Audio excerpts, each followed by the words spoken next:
నమస్తే, welcome to non stop news. నేను కవిత. నేను హిమబిందు. ప్రకాశం జిల్లా పట్టపుపాలెంలో 164 గ్రామాల మత్స్యకారులు సమావేశమయ్యారు. హలో మత్స్య చలో పాకల పేరుతో నిర్వహించిన ఈ సమావేశానికి పెద్ద సంఖ్యలో మత్స్యకారులు హాజరయ్యారు. జువ్వలదిన్నె వద్ద అక్రమంగా చేపల వేట సాగిస్తున్న తమిళనాడు మత్స్యకారులను, వారి బోట్లను ఏపీ ప్రభుత్వం వదిలిపెట్టడంపై తీవ్ర ఆగ్రహం వ్యక్తం చేశారు. అక్రమంగా చేపల వేట సాగిస్తున్న తమిళనాడు బోట్లను ఎలా వదిలిపెడతారని ప్రశ్నిస్తున్నారు. తిరుపతి, నెల్లూరు, ఒంగోలు, బాపట్ల జిల్లాలకు చెందిన మత్స్యకారులు హాజరయ్యారు. అక్రమ చేపల వేటను అడ్డుకోవడంపై వీరంతా చర్చించారు.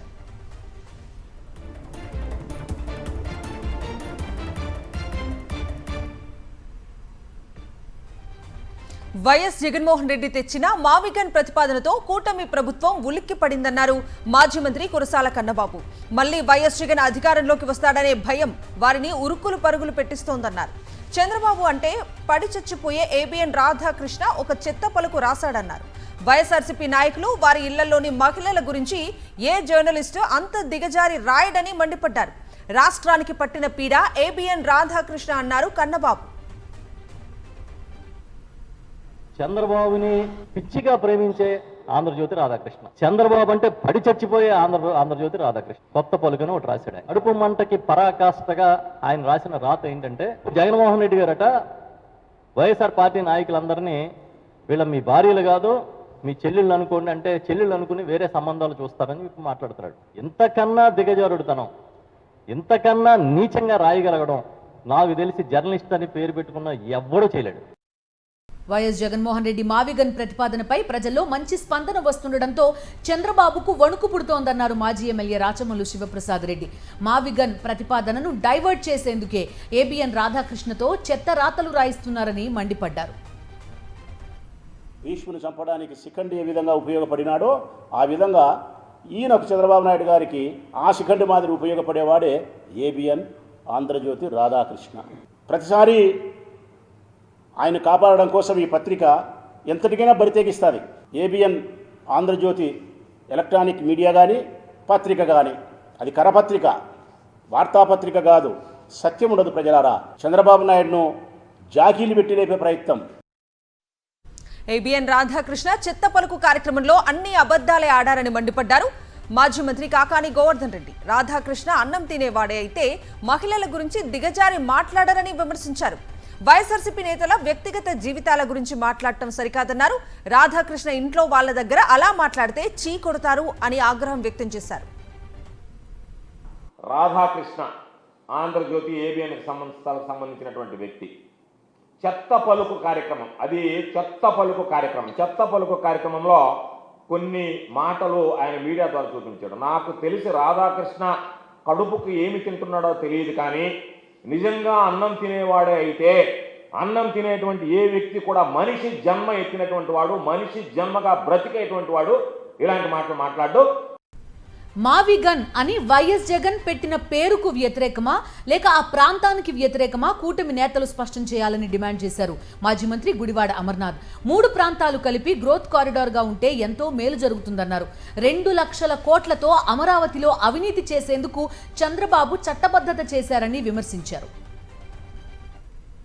ఈరోజు తెలుగుదేశం పార్టీ కానీ కూటమి నాయకులు కానీ సమాధానం చెప్పాల్సింది ఏంటంటే, మీరు జగన్మోహన్ రెడ్డి గారు పెట్టినటువంటి ఆ పేరుకు వ్యతిరేకమా లేకపోతే జగన్మోహన్ రెడ్డి గారు ప్రతిపాదించినటువంటి ఆ ప్రాంతానికి వ్యతిరేకమా? ఒకసారి ఈ సందర్భంగా సమాధానం చెప్పాలి. ఒకవేళ ఆ పేరు నచ్చపోతే నీకు నచ్చిన పేరు పెట్టుకో, కానీ ఆ 3 ప్రాంతాలు కలిపి ఒక గ్రోత్ కారిడార్గా టీఆర్డీఏగా ఆ ప్రాంతం ఉంటే ఈ రాష్ట్రానికి నష్టమా? దానివల్ల ఉపయోగం లేదా?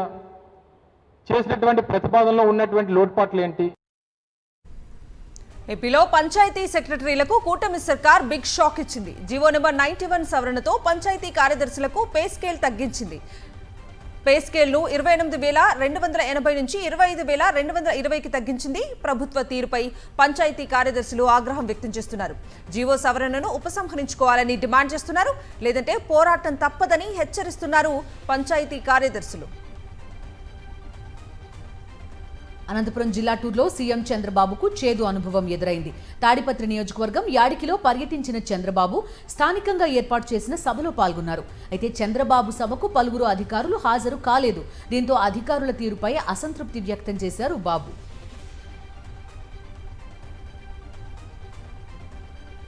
కేరళం సీఎం పినరయి విజయన్ చేసిన విమర్శలపై సీఎం రేవంత్ రెడ్డి తీవ్రంగా స్పందించారు. తెలంగాణ, కేరళ రాష్ట్రాలకు ఉన్న సారూప్యతను బేరేజు వేసి సుదీర్ఘమైన వివరణ ఇస్తూ ఆయనకు లేఖ రాశారు. రెండు రాష్ట్రాల్లో అభివృద్ధి, అక్షరాస్యత తదితర అంశాలను పూర్తి గణాంకాలతో వివరించారు. 2024-25 ఆర్థిక ఏడాదిలో తెలంగాణ జీఎస్డీపీ వృద్ధి 10.1% ఉందని, అది జాతీయ జీడీపీ 9.9% కంటే ఎక్కువ అని వివరించారు. తెలంగాణ జీఎస్డీపీ 16.12 లక్షల కోట్లు దాటిందని, దేశంలోని రాష్ట్రాలు, కేంద్ర పాలిత ప్రాంతాలతో పోలిస్తే తమ రాష్ట్రం 2వ ర్యాంకులో ఉందని తెలిపారు. జాతీయ జీడీపీలో తెలంగాణ వాటా దాదాపు 5% ఉందని చెప్పారు. రైతులు, మహిళలు, యువత అన్ని వర్గాల ప్రజలకు మేలు చేసిన ప్రభుత్వం కాంగ్రెస్ ప్రభుత్వమని లేఖలో తెలిపిన రేవంత్ కేరళం సవాళ్లను కూడా అందులో ప్రస్తావించారు. బీఆర్ఎస్, బీజేపీ నేతలు తమకు రాజకీయ ప్రత్యర్థులే తప్ప శాశ్వత శత్రువులు కాదన్నారు సీఎం రేవంత్ రెడ్డి. ఎన్నికల వరకే రాజకీయాలని, ఆ తర్వాత విపక్ష నేతలతో కలిసి అభివృద్ధికే పాటుపడతామన్నారు. ఆదిలాబాద్ జిల్లా పిప్రిలో 695 కోట్ల అభివృద్ధి పనులను ప్రారంభించిన అనంతరం ప్రగతి పాలన బహిరంగ సభలో ప్రసంగించారు ముఖ్యమంత్రి.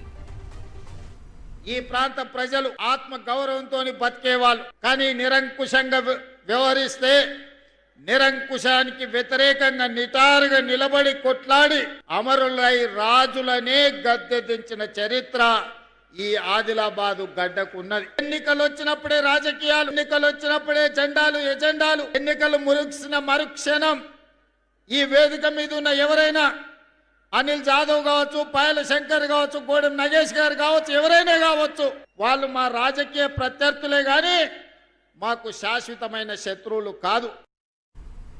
కోహెడ పండ్ల మార్కెట్ను నిర్మించడానికి కేసీఆర్ నిర్ణయం తీసుకుంటే కాంగ్రెస్ ప్రభుత్వం మాత్రం పనిచేయటం లేదన్నారు మాజీ మంత్రి హరీష్ రావు. భూమిని అమ్మేందుకు కాంగ్రెస్ ప్రభుత్వం కుట్రలు చేస్తోందన్నారు. కోహెడ భూమిపై రేవంత్ రెడ్డి కన్ను పడిందని విమర్శించారు. మార్కెట్కు మంగళం, భూమి మాత్రం కథ, భూ బకాసారులో మయం చేసే కథ. అంటే ఈ భూమి మీద కన్ను పడ్డది. ఇది మంచిగా కట్నే ఇల్లు పెట్టిన పోయే వాళ్ళకి తయారున్నది. ఇంట్లో ఉన్న ఇబ్బందులన్నీ తీసేసి మంచిగా మార్కెట్ కడదామని దీన్ని తయారు పెడితే దీని మీద కన్ను పడ్డది. ఇక మార్కెట్ ఏమన్నా కానీ ఆ మార్కెట్ కట్టినా కట్టకుండా అభ్యంతరం అది అయినప్పుడు అవుతుంది, కానీ ఇప్పుడైతే దీన్ని అయితే లేపుకుందామని. అందుకే ఎవడో వచ్చిందట కేరళకి వెళ్ళి, చెన్నైకి వెళ్ళి వచ్చి దీన్ని చూసిపోయేట సాయంత్రం పూట సీకట్ల. ఇది ఏమ ప్రయత్నము? సిద్దిపేట జిల్లా గజ్వేల్లో బీఆర్ఎస్ పిలుపునిచ్చిన బంద్ ప్రశాంతంగా కొనసాగింది. గజ్వేల్లో షాపులు, విద్యా సంస్థలు మూసేశారు. ఆర్టీసీ బస్సులు డిపోలకే పరిమితమయ్యాయి. బీఆర్ఎస్ కార్యకర్తలు పట్టణంలో ర్యాలీ చేపట్టారు. డీసీసీ అధ్యక్షురాలు ఆంక్షారెడ్డి ఇంటి వద్ద పరిస్థితి ఉద్రిక్తంగా మారింది. బీఆర్ఎస్ నేతలు ఆమె ఇంటిని ముట్టడించడానికి ప్రయత్నించగా పోలీసులు అడ్డుకోవడంతో బీఆర్ఎస్ కార్యకర్తలు, పోలీసుల మధ్య వాగ్వాదం జరిగింది. 2 రోజుల క్రితం గజ్వేల్ ఎమ్మెల్యే క్యాంప్ కార్యాలయంలో సీఎం రేవంత్ రెడ్డి ఫోటోను కాంగ్రెస్ నాయకులు ఏర్పాటు చేశారు. అదే సమయంలో కార్యాలయం కిటికీ అద్దాలు ధ్వంసం కావడం వివాదానికి దారితీసింది. అయితే కాంగ్రెస్ నాయకులే దాడి చేశారని ఆరోపిస్తున్నారు బీఆర్ఎస్ నేతలు. కాంగ్రెస్ నాయకులు మాత్రం తాము సీఎం ఫోటో పెట్టడానికి మాత్రమే వెళ్లామని, దాడికి పాల్పడలేదని స్పష్టం చేస్తున్నారు. ఈ సంఘటనపై బీఆర్ఎస్ నేతల ఫిర్యాదు మేరకు గజ్వేల్ పోలీసులు డీసీసీ ప్రెసిడెంట్ ఆంక్షారెడ్డి సహా 42 మందిపై కేసు నమోదు చేశారు. గజ్వేల్ ఎమ్మెల్యే క్యాంపు కార్యాలయంపై కాంగ్రెస్ కార్యకర్తలు ఎటువంటి దాడి చేయలేదన్నారు ఆ party DCC president Ankshareddy. Camp ఆఫీస్లో మాజీ సీఎం ఫోటో కూడా తీయలేదని, కేవలం కేసీఆర్ ఫోటోకు ఆపోజిట్ గా సీఎం రేవంత్ ఫోటో పెట్టామన్నారు. ఏపీలో ఆరోగ్యశ్రీ సేవలు 6వ రోజు కూడా స్తంభించిపోయాయి. ప్రభుత్వం 3,000 కోట్లకు పైగా బకాయి పెట్టడంతో ఈ నెల 1వ తేదీ నుంచి ఏపీ స్పెషాలిటీ హాస్పిటల్ అసోసియేషన్ సమ్మె చేపట్టింది. అనారోగ్యం పాలై చేతిలో చిల్లి గవ్వలేక ఆరోగ్యశ్రీ కార్డు ఉందనే ధైర్యంతో ఆసుపత్రులకు వెళ్తున్న పేద, మధ్యతరగతి రోగులకు సేవలు ఆపేశామనే మాటలు శరాఘాతాల్లా తగులుతున్నాయి. ఫలితంగా వారు దినదిన గండంగా బతుకులీడుస్తున్నారు. చికిత్స అందక అల్లాడిపోతున్నారు. రేపో మాపో సేవలు అందుబాటులోకి వస్తాయేమోననే ఆశతో ఆసుపత్రుల ఎదుట పడిగాపులు కాస్తున్నారు. కొందరు అత్యవసర పరిస్థితుల్లో మరో దారి లేక అప్పో సొప్పో చేసి వైద్యం చేయించుకుంటున్నారు. రెక్కాడితే కానీ డొక్కాడని కుటుంబాలు ఆర్థికంగా చితికిపోతున్నాయి, అప్పుల పాలవుతున్నాయి. అయినప్పటికీ కూటమి సర్కార్లో ఎలాంటి చలనం లేదు.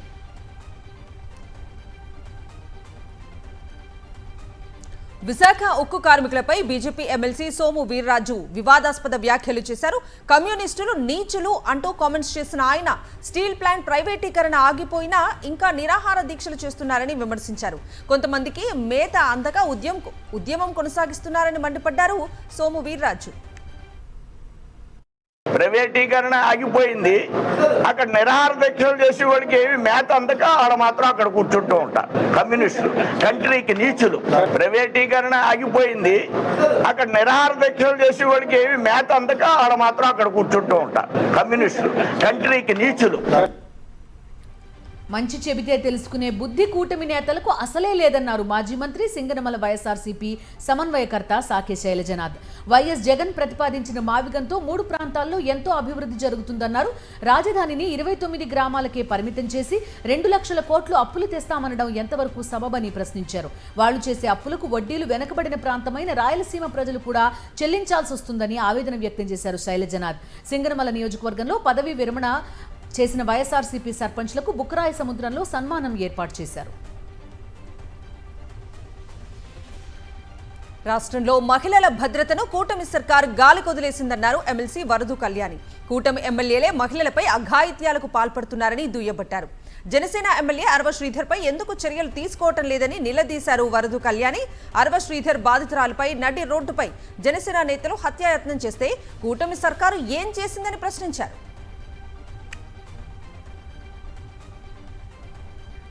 రాజకీయ లబ్ధి కోసం పేద మహిళలకు కూటమి ప్రభుత్వం తీరని అన్యాయం చేస్తోందని మండిపడ్డారు.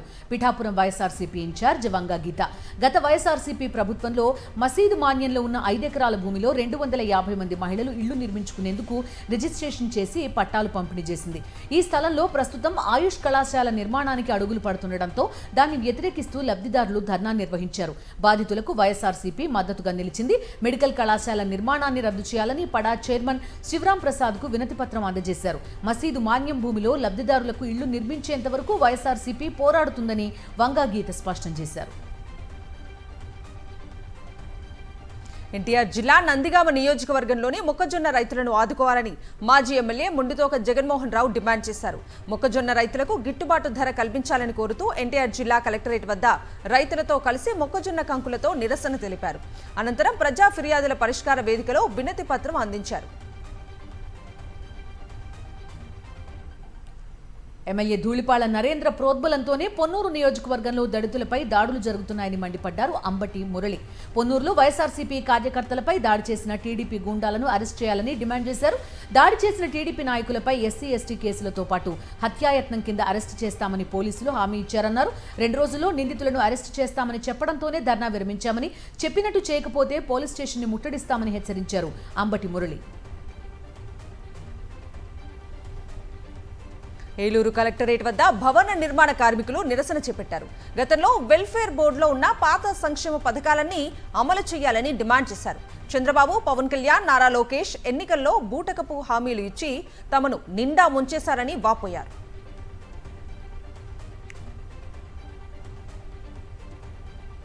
టీటీడీ యాజమాన్యం సమస్యలను పట్టించుకోకపోవడంతో స్విమ్స్ కార్మికులు పోరాటం ఉధృతం చేశారు. న్యాయపరమైన సమస్యల పరిష్కారానికి చొరవ తీసుకోవాలని సిఐటియు ఆధ్వర్యంలో స్విమ్స్ కార్మికులు ఆందోళన చేపట్టారు. సమస్యలు పరిష్కరించకపోతే నిరవధిక సమ్మెకు వెనకాడబోమని హెచ్చరించారు. విద్యార్థుల జీవితాలతో ఆటలాడుకుంటున్న కూటమి ప్రభుత్వం జాబ్లెస్ క్యాలెండర్ విడుదల చేసిందని నిరుద్యోగులు మండిపడ్డారు. రాష్ట్ర ప్రభుత్వ తీరును నిరసిస్తూ కర్నూలు బిర్లా గేట్లోని పూలే విగ్రహం వద్ద డివైఎఫ్ఐ ఆధ్వర్యంలో ఆందోళన చేపట్టారు. ప్రతి ఏటా జాబ్ క్యాలెండర్ విడుదల చేస్తామని చెప్పిన నారా లోకేష్ ఆ మాట మరచిపోయారన్నారు. యువతకు నిరుద్యోగ భృతి ఇస్తామని చెప్పిన చంద్రబాబు మాట తప్పారని మండిపడ్డారు. తక్షణమే 1,00,000 పోస్టులతో జాబ్ క్యాలెండర్ విడుదల చేయాలని డిమాండ్ చేశారు. నల్గొండ జిల్లా క్లాక్ టవర్ వద్ద బీజేపీ చేపట్టిన ధర్నా ఉద్రిక్తంగా మారింది. బైపాస్ రోడ్ నిర్మాణంలో అవకతవకలు జరిగాయని ఆరోపిస్తూ జిల్లా అధ్యక్షుడు నాగం వర్షిత్ రెడ్డి ఆధ్వర్యంలో ఆందోళన చేపట్టారు. ఈ సందర్భంగా మట్టి మాఫియా దిష్టిబొమ్మను తగలబెట్టేందుకు బీజేపీ నేతలు ప్రయత్నించారు. దీంతో పోలీసులు, బీజేపీ కార్యకర్తల మధ్య తీవ్రస్థాయిలో వాగ్వాదం జరిగింది. తోపులాట జరగడంతో పలువురు బీజేపీ కార్యకర్తలు రోడ్డుపై పడిపోయారు. మంత్రి కోమటిరెడ్డి వెంకటరెడ్డి కనుసన్నల్లో 2 లక్షల టిప్పర్ల మట్టిని దోచుకున్నారని బీజేపీ జిల్లా అధ్యక్షుడు వర్షిత్ రెడ్డి ఆరోపించారు. 140 కోట్ల అవినీతికి కారణమైన మంత్రిని వెంటనే పదవి నుంచి తొలగించాలని డిమాండ్ చేశారు. రంగారెడ్డి జిల్లా రాజేంద్రనగర్ ఆర్డీఓ ఆధ్వర్యంలో మూసీ సుందరీకరణపై జరిగిన అభిప్రాయ సేకరణ సభ రసాంభాసగా జరిగింది. అధికారులు క్లారిటీ ఇవ్వటం లేదని బాధితులు ఆగ్రహం వ్యక్తం చేశారు. గాంధీ సరోవర్ కోసమా, మూసీ బ్యూటిఫికేషన్ కోసమా అని స్పష్టం చేయాలని బాధితులు డిమాండ్ చేశారు. కష్టపడి సంపాదించుకున్న ఇళ్లను ఎందుకు ఇవ్వాలని నిలదీశారు. రాష్ట్రంలో కూటమి నేతల అరాచకాలు రోజురోజుకి మితిమీరిపోతున్నాయి. వైఎస్ఆర్ జిల్లా బద్వేల్లో బరి తెగించారు పచ్చ నేతలు. కోర్టు వివాదంలో ఉన్న ఇళ్లను స్వాధీనం చేసుకునేందుకు ప్రయత్నించారు. మద్యం మత్తులో ఇళ్లలో ఉన్న మహిళలపై మూకుమ్మడిగా దాడి చేశారు. పలువురికి గాయాలయ్యాయి. పచ్చమూకల దాడిలో గాయపడ్డ వారిని బద్వేల్ ప్రభుత్వాసుపత్రికి తరలించారు. గతంలో 2 సార్లు పోలీసులకు కంప్లైంట్ చేసినా పట్టించుకోలేదని బాధితులు వాపోతున్నారు. దాడి చేసిన వారు అధికార పార్టీ కావడంతో పోలీసులు ప్రేక్షక పాత్ర వహిస్తున్నారని ఆవేదన వ్యక్తం చేశారు. కర్నూలు జిల్లా నందవరంలో కూటమి పార్టీల మధ్య వర్గ విభేదాలు భగ్గుమన్నాయి. చలో నందవరం కార్యక్రమానికి పిలుపునిచ్చారు బీజేపీ నేతలు. నిన్న బీజేపీ జెండా నిర్మాణాన్ని టీడీపీ నాయకులు అడ్డుకున్నారు. బీజేపీ జెండా అక్కడ ఉండకూడదని, దీనిని నిర్మించకుండా చర్యలు తీసుకోవాలని టీడీపీ నాయకులు పోలీసులకు ఫిర్యాదు చేశారు.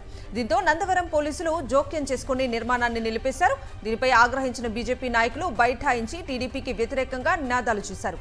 ఇప్పటికే టీడీపీ తీరుపై అధిష్టానానికి బీజేపీ నేతలు ఫిర్యాదు చేశారు. తాజాగా చెలో నందవరానికి పిలుపునిచ్చారు. రంగారెడ్డి జిల్లా మొయినాబాద్ ఫామ్ హౌస్ కేసులో నిందితుల కస్టడీపై వాదనలు ముగిశాయి. ఈ కేసులో నిందితులుగా ఉన్న మాజీ ఎమ్మెల్యే రోహిత్ రెడ్డి, ఆయన సోదరుడు రితేష్, నమిత్ శర్మను మరో 5 రోజుల పాటు కస్టడీకి ఇవ్వాలని పోలీసులు కోరారు. ఇప్పటికే 2 సార్లు కస్టడీకి తీసుకున్నారు. మరోసారి అవసరం లేదని నిందితుల తరపున న్యాయవాది వాదనలు వినిపించారు. ఈ ముగ్గురికి బెయిల్ మంజూరు చేయాలని కోరారు. ఇరుపక్షాల వాదనలు విన్న ఉప్పర్పల్లి కోర్టు తీర్పు రేపటికి వాయిదా వేసింది. సరదా కోసం ఆడుకునే క్రికెట్ విశాఖలో ఒకరి ప్రాణం పోవటానికి కారణమైంది. గ్రౌండ్లో ఆడుతుండగా యువకుల మధ్య చెలరేగిన వివాదం ఘర్షణకు దారితీసింది. 2 క్రికెట్ టీముల్లో ఉన్న ఇరు వర్గాలు పరస్పరం దాడులు చేసుకున్నారు. వివాదాన్ని చర్చలతో ముగించుకుందామని అంతా అనుకున్నారు. కానీ ఇంతలో అజిత్ను పిలిచి విచక్షణారహితంగా దాడి చేశాడు కిషోర్. దీంతో యువకుడికి తీవ్ర గాయాలు కావడంతో స్నేహితులు ఆసుపత్రికి తరలించారు. ప్రాణాపాయ స్థితిలో చికిత్స పొందుతూ అజిత్ మృతి చెందాడు. అడ్డుకున్న మరో 2 యువకులకు గాయాలు కాగా నిమ్స్ ఆసుపత్రిలో వారికి చికిత్సను అందిస్తున్నారు. కిషోర్ను అదుపులోకి తీసుకున్నారు. రంగారెడ్డి జిల్లా కాటేదాన్లో కల్తీ అల్లం వెల్లుల్లి పేస్ట్ తయారీ సెంటర్పై టాస్క్ ఫోర్స్ పోలీసులు రైడ్ చేశారు. నిబంధనలకు విరుద్ధంగా ఉమనీ ఫుడ్స్లో హానికర రసాయనాలతో అల్లం వెల్లుల్లి పేస్ట్ తయారు చేస్తున్నట్టుగా గుర్తించారు. గతంలో ఇదే ఫుడ్స్పై 2 సార్లు నిబంధనలు ఉల్లంఘించిన కేసులు నమోదయ్యాయి. అయినా కూడా కంపెనీ యజమాని తీరు మార్చుకోకుండా మళ్లీ అదే తరహాలో తప్పులు చేస్తున్నట్టుగా అధికారులు వెల్లడించారు. సామాన్యుడి వాహనమైన ఆటో ప్రయాణం ఇప్పుడు భారంగా మారింది. అంతర్జాతీయ మార్కెట్లో ఇంధన ధరల ఒడిదుడుకులు, యుద్ధ మేఘాల నేపథ్యంలో ఎల్పీజీ, సీఎన్జీ, ఆటో గ్యాస్ ధరలు విపరీతంగా పెరగడం వల్ల సామాన్య ప్రయాణికుడి నడ్డి విరుస్తోంది. నిన్న మొన్నటి వరకు తక్కువ ఖర్చుతో గమ్యస్థానాలకు చేరుకున్న మధ్యతరగతి ప్రయాణికులు ఇప్పుడు ఆటో ఎక్కాలంటేనే జంకుతున్నారు. గతంలో 50 రూపాయలతో జరిగే ఆటో ప్రయాణం ఇప్పుడు 100 నుంచి 150 రూపాయలకు పెరిగిందని ఆవేదన వ్యక్తం చేస్తున్నారు. ఏపీలో 9 జిల్లాలకు రెడ్ అలర్ట్ జారీ చేసింది వాతావరణ శాఖ. శ్రీకాకుళం, మన్యం, విజయనగరం, అల్లూరి, తూర్పుగోదావరి జిల్లాతో పాటు పశ్చిమ గోదావరి, ఏలూరు, కృష్ణా, ఎన్టీఆర్ జిల్లాలకు రెడ్ అలర్ట్ జారీ చేసింది. వచ్చే 3 గంటల్లో పిడుగులతో కూడిన వర్షాలు పడే అవకాశం ఉందని వెల్లడించింది. గంటకు 50 నుంచి 60 కిలోమీటర్ల వేగంతో ఈదురు గాలులు వీచే అవకాశం ఉందని చెప్తున్నారు వాతావరణ శాఖ అధికారులు.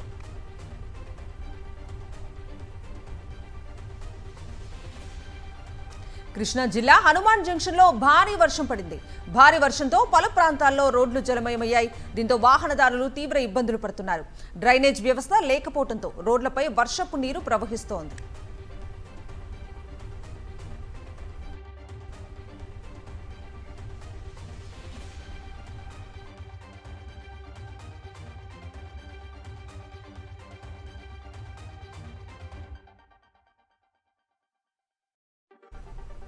మంత్రి వాసంశెట్టి సుభాష్ తండ్రి సత్యం అకృత్యాలు వెలుగులోకి వచ్చాయి. శీల మాజీ సర్పంచ్ శ్రీనుపై సత్యం అనుచరులు దాడి చేశారు. రామచంద్రపురం నియోజకవర్గంలో ఈ దాడి జరిగినట్టుగా తెలుస్తోంది. వాసంశెట్టి సత్యం దందాలు ప్రస్తుతం చూస్తున్నా మనకి శీల గ్రామ సర్పంచ్ శ్రీనుపై సత్యం అనుచరులు దాడి చేశారు. అతనికి తీవ్ర గాయాలైన దృశ్యాలు కూడా ప్రస్తుతం మనకు కనిపిస్తున్నాయి. తన దందాలను ప్రశ్నిస్తున్నాడని శ్రీనుపై దాడి జరిగింది. వాసంశెట్టి సత్యం అనుచరుల దాడిలో శ్రీను తీవ్రంగా గాయపడ్డారు.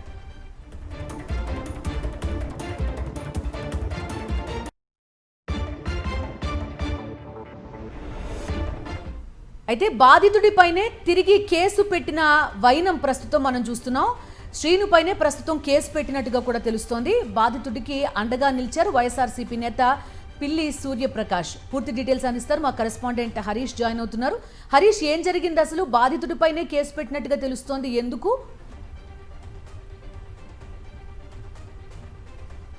నేను డాక్టర్ బిఆర్ అంబేద్కర్ కోనసీమ జిల్లా రామచంద్రాపురం శక్తి సుభాష్ సంబంధించి ఆయన తండ్రి కానీ కూటమి నాయకుల ఆయన అనుచర దందా ఏ రకంగా ఉందో ఈ ఒక్క సంఘటనతో స్పష్టమైపోతుంది.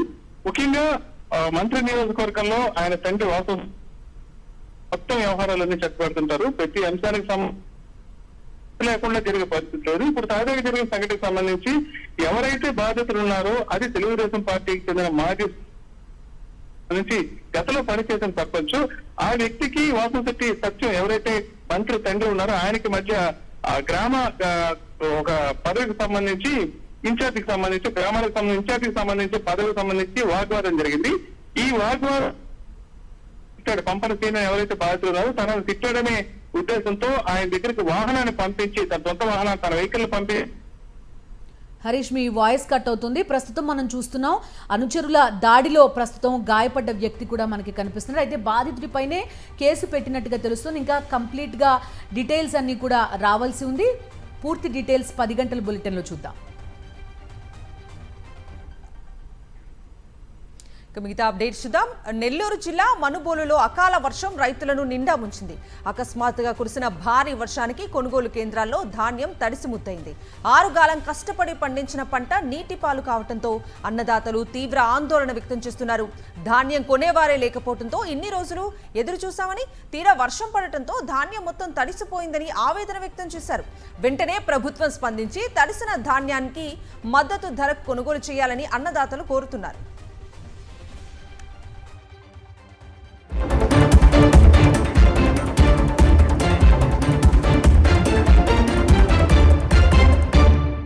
జాతీయ వార్తలు చూద్దాం. జమిలీ ఎన్నికలపై కీలక వ్యాఖ్యలు చేశారు ప్రధాని నరేంద్ర మోదీ. బీజేపీ కీలక అజెండాలైన ఉమ్మడి పౌరస్మృతి, ఒకే దేశం ఒకే ఎన్నికను అమలు చేసే దిశగా వేగంగా అడుగులు పడుతున్నాయని తెలిపారు.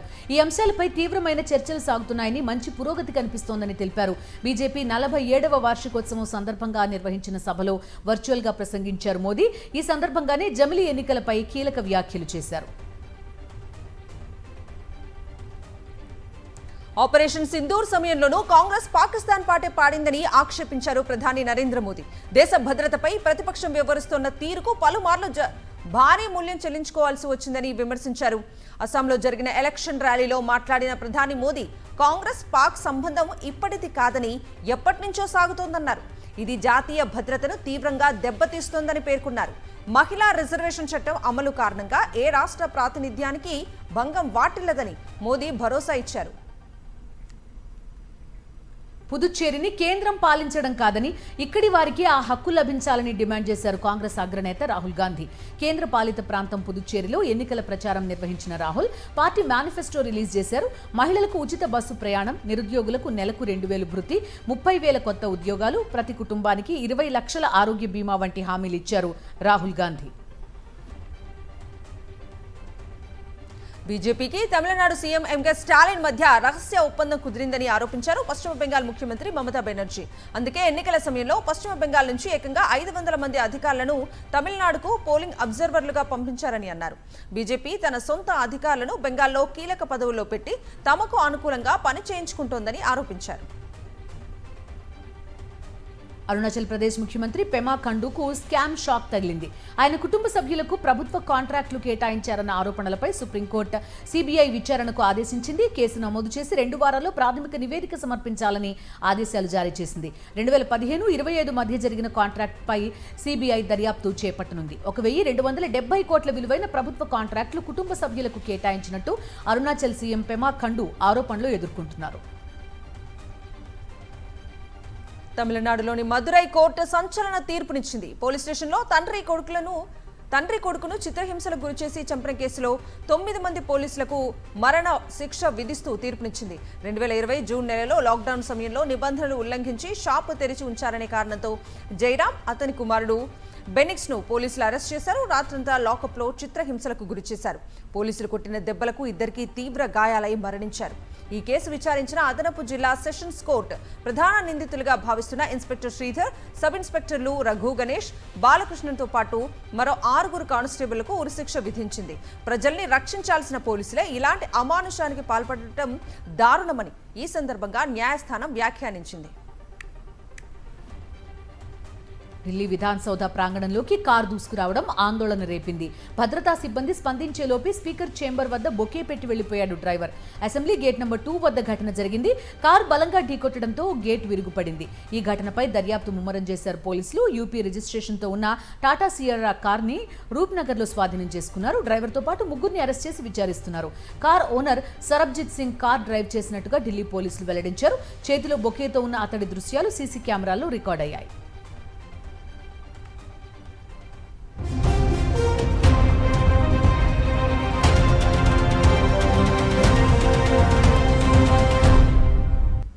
ఇంటర్నేషనల్ అప్డేట్స్ చూద్దాం. ఇరాన్ ఎక్కడా తగ్గటం లేదు. అగ్రరాజ్యానికి ధీటుగా బదులిస్తోంది.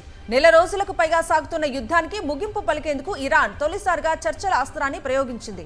అమెరికాతో మధ్యవర్తిత్వం వహిస్తున్న పాకిస్తాన్కు టెహ్రాన్ ఒక ప్రతిపాదనను పంపింది. ఇందులో మొత్తం 10 క్లాజులు ఉన్నాయి. వ్యూహాత్మక హర్మూజ్ జలసంధి గుండా అంతర్జాతీయ నౌకల రాకపోకలకు రక్షణ కల్పించే ప్రోటోకాల్తో పాటు ఇరాన్పై ఉన్న ఆంక్షలను ఎత్తేయాలని డిమాండ్ చేసింది. అయితే తాత్కాలిక కాల్పుల విరమణకు ఒప్పుకోమని, తమ షరతులకు లోబడి యుద్ధానికి శాశ్వత ముగింపు పలకాలని ఇరాన్ స్పష్టం చేస్తోంది. ఇరాన్ ప్రతిపాదనలు ఎలా ఉన్నా అధ్యక్షుడు డొనాల్డ్ ట్రంప్ మాత్రం తనదైన శైలిలో హెచ్చరికలు జారీ చేస్తున్నారు. హర్మూజ్ జలసంధిని వెంటనే తెరవకపోతే ఇరాన్లోని పవర్ ప్లాంట్లు, వంతెనలను ధ్వంసం చేస్తామని ట్రంప్ వార్నింగ్ ఇచ్చారు. తాజాగా సోషల్ మీడియా వేదికగా మంగళవారం రాత్రి 8 గంటల వరకు డెడ్ లైన్ విధించారు. ఒకవేళ ఇరాన్ సహకరించకపోతే ఆ దేశంలోని చమురు సంపదను తమ ఆధీనంలోకి తీసుకుంటామని, అన్నింటినీ పేల్చేస్తామని అత్యంత కఠినమైన పదజాలంతో ట్రంప్ హెచ్చరించడం సంచలనం రేపుతోంది. అమెరికా, ఇజ్రాయిల్, ఇరాన్ మధ్య దాడులు ప్రతిదాడులతో మిడిల్ ఈస్ట్ దద్దరిల్లుతోంది. యుద్ధంలో మరో కీలక కమాండర్ని కోల్పోయింది Tehran. Iran revolutionary guard corps IRGC intelligence chief Majid Khademi వైమానిక దాడుల్లో మృతి చెందారు. యుఎస్, ఇజ్రాయెల్ ఎయిర్ స్ట్రైక్స్ లో ఖదేమీ చనిపోయినట్టుగా ఇరాన్ మీడియా వర్గాలు వెల్లడించాయి. అమెరికా, ఇజ్రాయెల్తో జరుగుతున్న యుద్ధంలో ఖదేమీ కీలక పాత్ర పోషిస్తున్నారు. ఈ క్రమంలోనే సంయుక్త బలగాల దాడుల్లో ఆయన చనిపోయారు. అమెరికా అంతరిక్ష సంస్థ నాసా చేపట్టిన ఆర్టెమిస్ 2 యాత్ర కీలక దశలోకి చేరుకుంది. ఈ మిషన్లో భాగంగా 4 వ్యోమగాములను చంద్రుడి గురుత్వాకర్షణ పరిధిలోకి ప్రవేశించారు. వారిని తీసుకెళ్లిన ఒరాయన్ వ్యోమ నౌక 4,06,773 కిలోమీటర్ల దూరం ప్రయాణించింది. అత్యంత సుదూర మానవ అంతరిక్ష యాత్రగా రికార్డు సృష్టించింది. లునార్ ఫ్లైబై దశలో భాగంగా చందమామను దాటి 6,400 కిలోమీటర్ల దూరం వెళ్లనుంది. చంద్రుడి చుట్టూ ప్రయాణం పూర్తి చేశాక ఈ వ్యోమ నౌక భూమి వైపు మల్లుతుంది.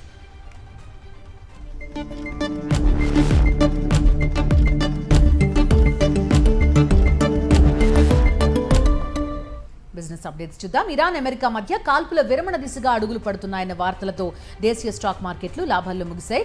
సెన్సెక్స్ 787, నిఫ్టీ 255 పాయింట్లు లాభపడ్డాయి. ఇరాన్కు ట్రంప్ డెడ్ లైన్, యుద్ధం మరింత తీవ్రం అవుతున్న ఆందోళనల మధ్య చమురు ధరలు భగ్గుమనడంతో ఉదయం స్టాక్ మార్కెట్స్ నష్టాల్లో ప్రారంభమయ్యాయి. చాలాసేపు నష్టాల్లోనే కొనసాగిన మార్కెట్లు సీజ్ ఫైర్ వార్తల తర్వాత నెమ్మదిగా కోలుకుని లాభాల బాట పట్టాయి. బంగారం ధరలు స్వల్ప ఊరటనిస్తే వెండి ధరలు మళ్లీ షాక్ ఇచ్చాయి. హైదరాబాద్లో 10 గ్రాముల 24 క్యారెట్ల బంగారం ధర ₹270 తగ్గి 1,50,660కి చేరింది. 22 క్యారెట్ల 10 గ్రాముల బంగారం ₹1,38,100 చేరింది. హైదరాబాద్లో కిలో వెండి ₹5,000 పెరిగి ₹2,60,000 పలుకుతోంది.